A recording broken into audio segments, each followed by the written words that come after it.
cows that were already doing the 42-day calving window. The majority of their cows were already there. And with just a little bit of selection pressure on those cows that didn't work, they could have done the same thing if they had wanted to. So that's what cows can do. Now again, if you have toxic fescue, that's another issue in the management problem that you have to deal with. So I'm pushing, I push the body condition score 6, better able to withstand a harsh environment, calf survival, and conception. Now, when you're putting together a winter program, we need to inventory our feed and our livestock. And I'm going to start here with inventorying your stockpile tall fescue. How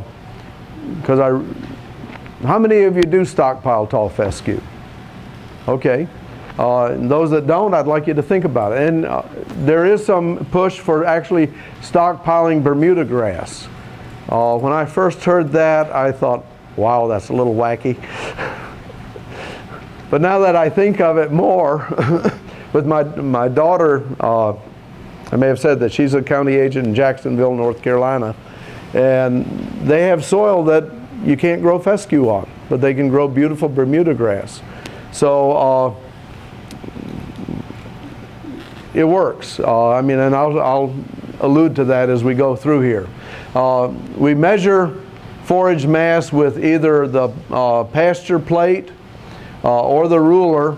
If you're using the ruler, you want to stick that tip of the ruler down on the ground and then look at the tallest leaf within about 4 inches of that ruler, and that's the height. Now I know there are other people that do it different, but we do our research with the pasture plate, and the way we cross-calibrated with the ruler, we would lower the pasture plate until 3 out of 4 of the quarters of that pasture plate touched a blade of grass. And that's the way we defined ruler height. 3 points define a plane, and if you'd lowered it enough for the 4th quarter to touch a leaf, you really don't know, did you lower it another ½ inch or not? So that was just the way we decided to calibrate the two. They calibrated very well using that principle. And you just notice that you take ruler height, multiply it by 0.6, and that gives you plate height. Or the other way you could look at it is I take plate height and divide it by 0.6, and I get ruler height. So if you use that definition, ruler height is the tallest leaf within 4 inches. That's going to be right in line with that fudge factor with the plate height.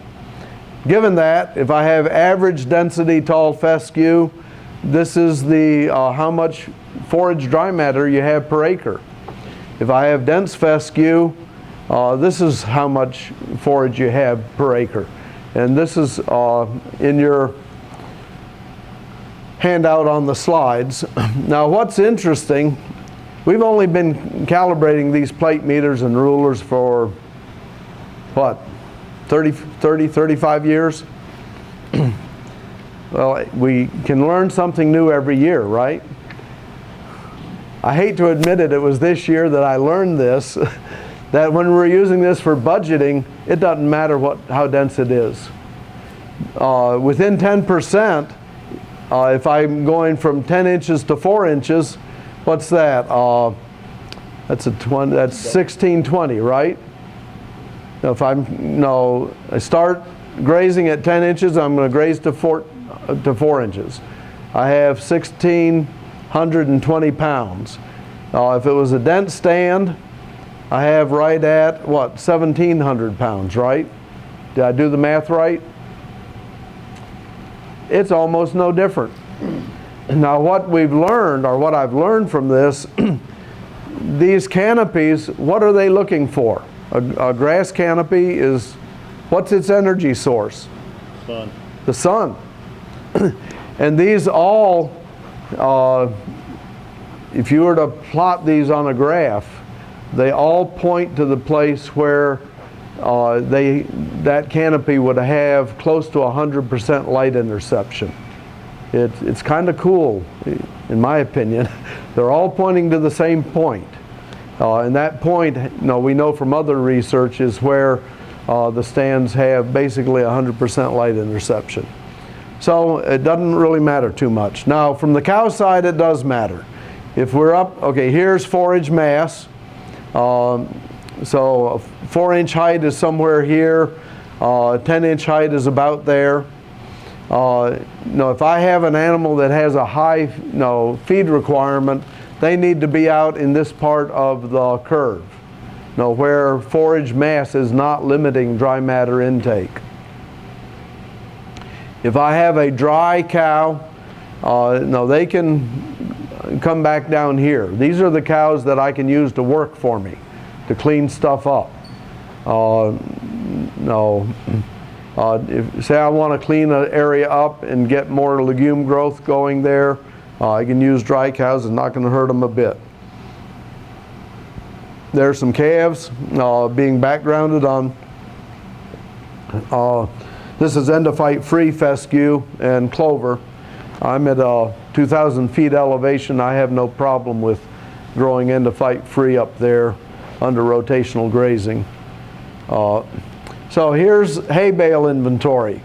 I have a bunch of hay bales, different fields, south hay field, middle back hay field. I broke that into 2 different groups because part of it got rained on and part of it didn't get rained on. West hay field, north hay field, stockpiled fescue.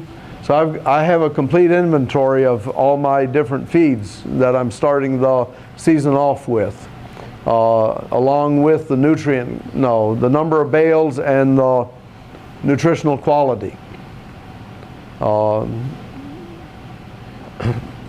I'm going to inventory my livestock by management group. So my mature cows, my bred heifers, growing heifers, and I also want to know when do they start. Okay, last trimester and early lactation. As cattlemen and women, you all know that we usually look at the cow in terms of first trimester, second trimester, and third trimester. That third or last trimester, that's when the cow is growing the fetus that's going to be the calf, and that's high energy demand. That's also when she's making colostrum in her udder.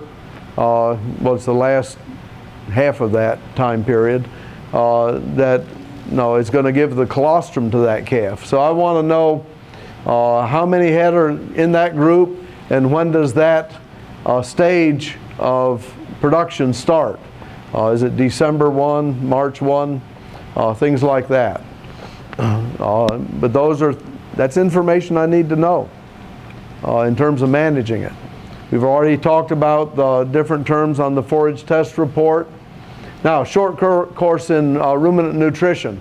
We feed bacteria, okay? There are 2 basic groups of bacteria in the rumen: fiber digesting bacteria and starch digesting bacteria. Bacteria, if they're going to perform at their best, need a crude protein to TDN ratio of 0.2. All right? This is not cow nutrition. This is bacteria nutrition. All right? If it's less than 0.2, the bacteria aren't going to digest forage quick enough, and dry matter intake will be reduced compared to what it could be. If the ratio is over 0.2, then if we're not careful, we're wasting protein. Now, the bacteria are feeding the cow. They're putting out what we call volatile fatty acids. How many of you have smelled cow's breath when they burp? Okay, you're smelling volatile fatty acids.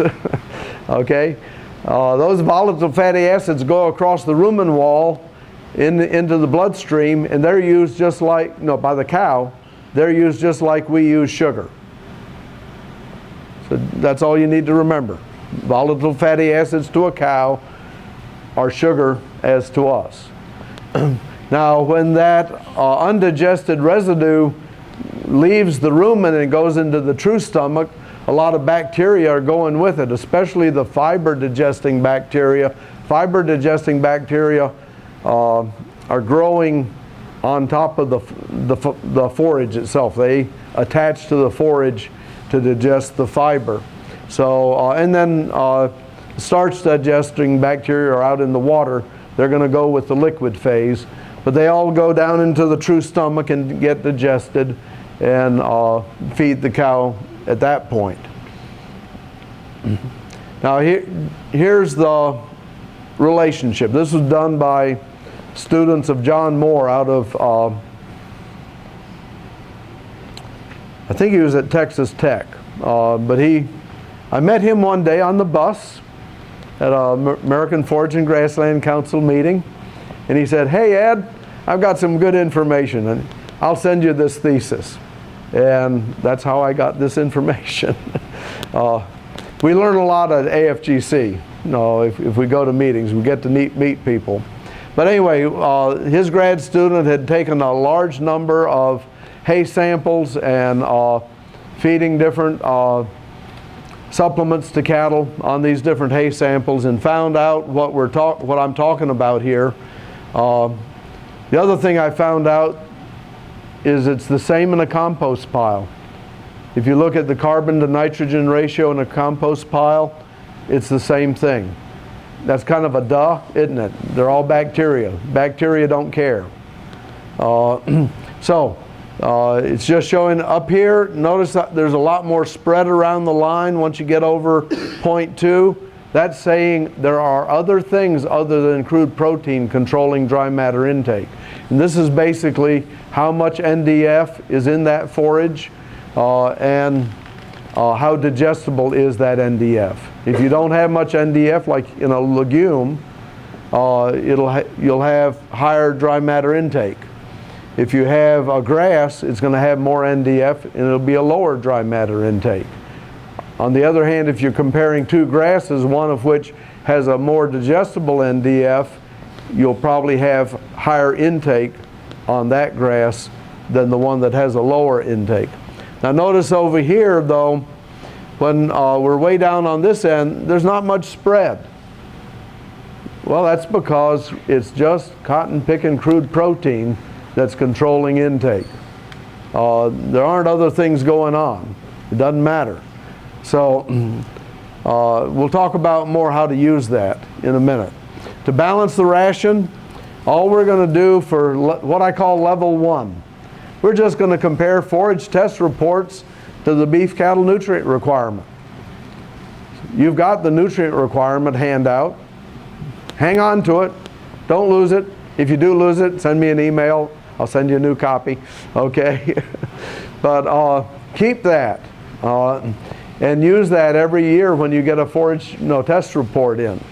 And this is why I don't use relative feed value and those things. I want to really balance the ration. Now, there are some factors that we have to keep in the back of our mind. These are average numbers. Now, some cold temperatures can increase nutrient requirement, especially for us in the north. High elevations, we have weeks on end with cold temperatures. Down here it may just be a sporadic thing. Wet hair coats, wind and cold temperatures. A wet hair coat makes a cow colder than a dry hair coat at a lower temperature. Okay? Activity. Crude protein in excess will actually increase the nutrient requirement or depress performance. Factors that decrease dry matter intake. Now this is one you'll run into. High temperatures, especially if you're on toxic tall fescue. You don't want to have cattle on toxic tall fescue in the heat of the summer, if at all possible. Get them onto some of these brown midrib annuals if you can, or to an endophyte enhanced tall fescue that is not toxic. Low forage availability, we showed that chart. Low water availability. In cool weather, a beef animal needs 4 pounds of water for every pound of dry matter. So if you are feeding dry hay in the winter and they don't have enough water, they're not going to have good intake.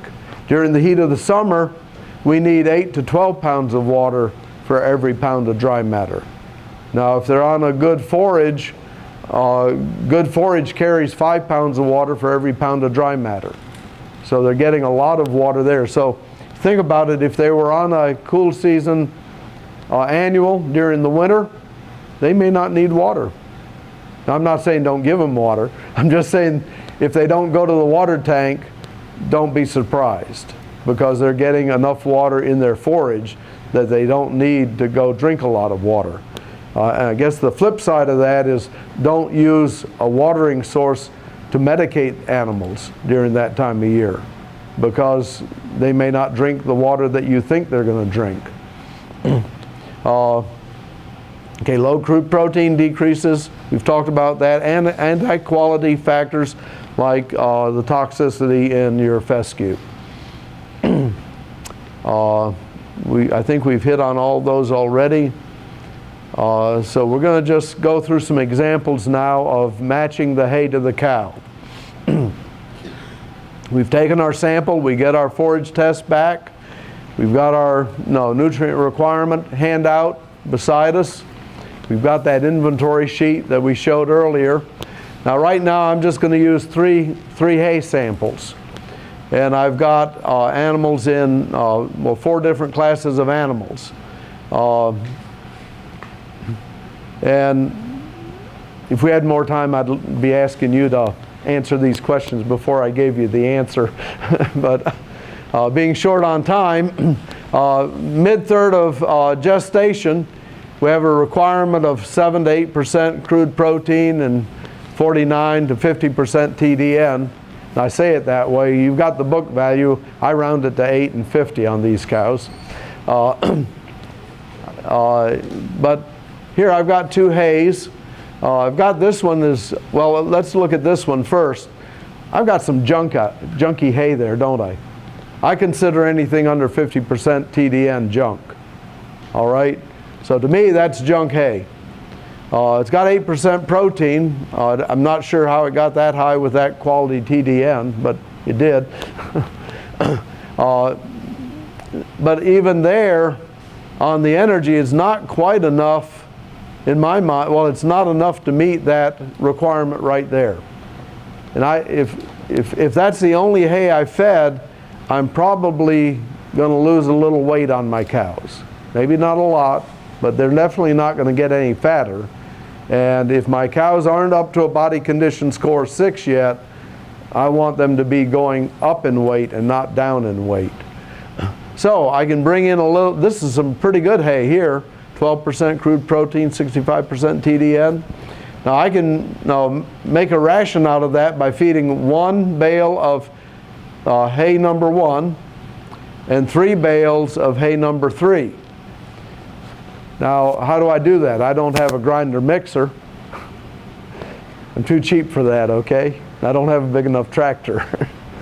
But what I can do is I can put out enough of this hay number 1 so that all my cows get some of that. Now it all depends on how many cows you have. Let's say I have 30 cows. I would probably put out, at 30 cows, I'd put out 3 to 4 bales of hay number 1, because my feeder rings will hold 8 cows, and so I really need 4 bales.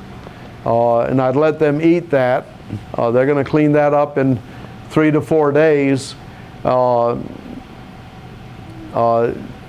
Then I would give them this other hay for the rest of the time. Actually, with 30 cows, I'm going to back up. I'm going to do it a little different, because I don't want to feed that for 4 days. And what I've done in this scenario, where I have one that I'm just going to feed a little bit of, I'm going to put out enough of the low quality hay in the feeder rings, and then assuming the ground is dry or frozen, I'm going to actually take that bale and unroll it so that all the cows get access to that. Now, I don't want to put out just one bale of that, in a feeder ring, because what's going to happen? Dominant cows will get it. The dominant cows are going to go in there and eat it. And the cows that probably need it are probably not the dominant cows, right? So given that low rate of feeding on that high quality hay, and I've actually done this, having some second cut hay that I was using as a protein supplement, I'd give the low quality hay out in the feeder rings, and then I would unroll that nice hay, and I'd only give them that about twice a week. The rumen on a cow is big enough that it will average things out, and easily you don't need to feed protein supplements more than every 3 days. Some research would say you can feed it once a week, and I'm not questioning that research. I just am not applying that research on my farm. I'm comfortable with every 3 days. Okay, I baby my cows. I admit it. Okay, here's another example. We still are trying to get rid of this junk hay. So here, if I feed alternately, the junk hay, let them clean that up for 3 days, and then feed them the good hay for 3 days. That gives me a 9%, 50% TDN ration, just mixing and matching those two hays. Now here's a simple one. The